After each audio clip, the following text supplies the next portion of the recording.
Ninth international karate championship 2025-এর প্রতিযোগিতায় kumite fighting 35 কেজিতে প্রথম স্থান অধিকার করেছে বারাসত সরোজিনী পল্লীর বাসিন্দা অদ্রিজা ভট্টাচার্য।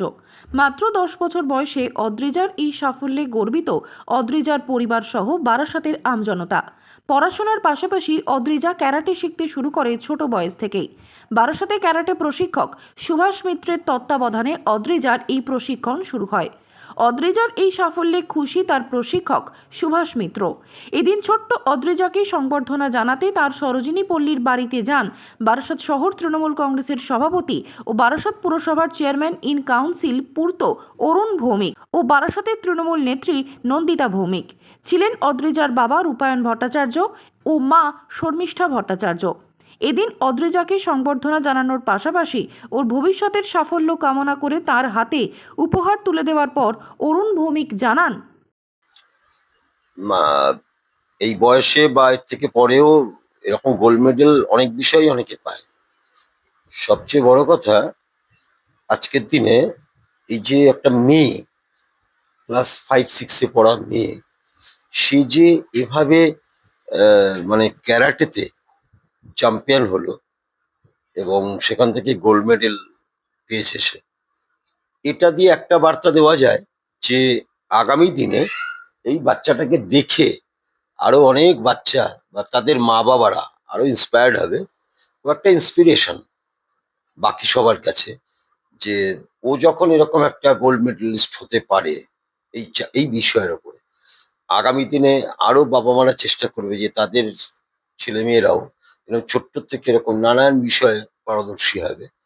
এবং ক্যারাটে বিষয়টা তো একটা পুরো অভিনবত্ব বিষয়, কারণ একটা মেয়ে আজকের দিনে দাঁড়িয়ে মহিলা পুরুষ সমান সমান আমরা বলি ঠিকই, পড়াশোনার ক্ষেত্রে বা অন্যান্য কাজকর্ম, কারিগরি ক্ষেত্রে, চাকরির ক্ষেত্রে সব জায়গায় হয়তো ছেলে মেয়ে প্রায় সমান সমান হয়ে গেছে। তো গঠনমূলক ভাবে মহিলারা কিছুটা দুর্বল। সেখানে দাঁড়িয়ে এই ক্যারাটেতে গোল্ড মেডেলিস্ট বা ওকে দেখে ইন্সপায়ার্ড হয়ে যদি আরো বাচ্চারা, এইরকম বাচ্চা মেয়েরা, ছেলেরা তো হচ্ছেই, মেয়েরা যদি আরো এইরকম মানে শেখে, এটা সবাই যে গোল্ড মেডেলিস্ট হবে আমি বলছি না, কিন্তু ওকে দেখে ইন্সপায়ার্ড হয়ে যদি সবাই এটা শেখে, তাহলে অন্তত আত্মরক্ষার সে যেটা দরকার সেটার একটা বড় দিক কিন্তু ও কিন্তু তৈরি করলো আজকে আমাদের বারাসতের মেয়ে। এবং এরকম একটা গোল্ড মেডেলিস্ট হয়ে কিন্তু বারাসত তথা পশ্চিমবঙ্গের মানুষের কাছে কিন্তু একটা ইন্সপিরেশন। অন্যদিকে অদ্রিজার এই সাফল্যের মধ্যে দিয়ে নারীদের আরও এগিয়ে যাওয়ার বার্তা দিয়ে বারাসতের তৃণমূল নেত্রী নন্দিতা ভৌমিক জানান, বাবা মায়ের থেকেও বড় বিষয় হয়েছে যে করবে সেই ব্যক্তি প্রথম বিষয়। কারণ যার মধ্যে ক্যাপাসিটি না থাকে, কোয়ালিটি না থাকে, তাকে বেশি দূর আপনি পুশ করে তো নিয়ে যেতে পারবেন না। এবার সেই জায়গায় দাঁড়িয়ে নজরে বাংলা এবং এগিয়ে বাংলার মাধ্যমে আমি সবাইকেই জানাতে চাই, আপনাদের যখন এটা টেলিকাস্ট হবে তখন সবাই এটা জানতে পারবে এবং দেখতেও পারবে যে আমাদের বারাসাত, শুধু বলবো না আমি আমি রাজ্যের আমাদের গর্বের মেয়ে, আমাদের আমাদের আদ্রিজা এখন বাংলার সোনাজয়ী মেয়ে।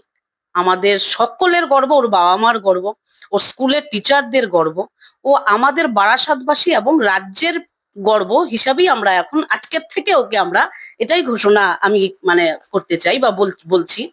আমি চাই এইভাবে ও আস্তে আস্তে করে এগিয়ে যাক। ও এখন যেরকম মাননীয় অরুণ ভৌমিক মহাশয় বলেছেন যে ও এখন অনেকের কিন্তু ইন্সপিরেশন। ইচ্ছে শক্তিটা যদি থাকে তাহলে পড়াশোনার পাশাপাশি বাকি কাজগুলো কিন্তু, সে নাচ হোক, গান হোক। আপনারা জানেন যে এর আগে নজরে বাংলা বা বিভিন্ন মিডিয়ার মাধ্যমে আরেকটা মেয়ের নাম অরুণিমা ভৌমিক, সে আমাদের সন্তান, সেও গোল্ড মেডেলিস্ট হয়েছিল। সে আবার হয়েছিল আন্তর্জাতিক ভাবেই, সে আবার অলিম্পিয়াডে হয়েছিল, পড়াশোনার ক্ষেত্রে হয়েছিল। তাই কন্যা সন্তান এগিয়ে যাক, কন্যা সন্তান এগিয়ে গেলে আমার মনে হয় সমাজ এগিয়ে যাবে, সমাজ পুষ্ট হবে বিষয়টাতে। তাই মেয়েরা এগিয়ে যাক এবং সমাজ ভালোভাবে গড়ে উঠুক। আদ্রিজার আশীর্বাদ করি, আদ্রিজা আরো বড় মাপের মানুষ হোক এবং ভালো মানুষ হোক।